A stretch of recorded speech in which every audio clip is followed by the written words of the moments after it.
Due to the coronavirus pandemic, the rich and powerful of Zimbabwe are discovering that the country's health system has been crumbling for years and is now in danger of being overwhelmed. David Doyle reports.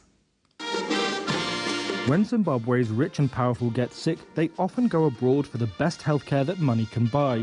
But with travel curtailed by the global health crisis, the elite are being exposed to a truth that has long been known by the masses.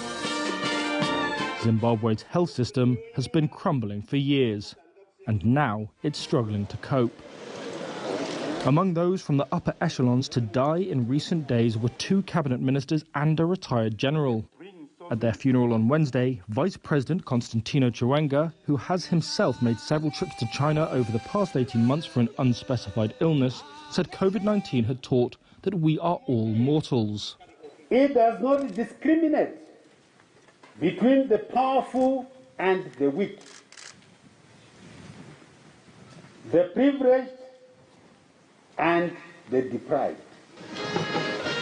A government spokesman sparked uproar this week after suggesting the deaths of ruling party officials may have been the work of, quote, medical assassins. He's since apologized and deleted his tweets after health workers pointed out that they've been risking their lives for months to treat patients without adequate protective equipment, ventilators and other vital supplies. Norman Matara, Secretary-General of the Zimbabwe Association of Doctors for Human Rights, says they've been telling the government that the health system is not working. These people, at every opportunity they get, they would go to South Africa, Indonesia, Singapore to get treatment. Now that they are facing the same system that we're talking about, they think that it's a result of medical practitioners, but it's actually a result of a broken system. Anger among overwhelmed medics is also adding to broader dissatisfaction amidst a prolonged economic crisis, just as infections are surging. More than half of Zimbabwe's over 32,000 confirmed cases were recorded in January alone, according to a Reuters tally.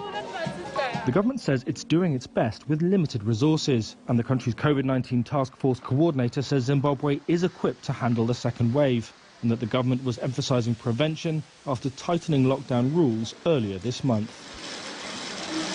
The chief of the World Health Organization has called on the world to use COVID-19 vaccines in a fair and effective way.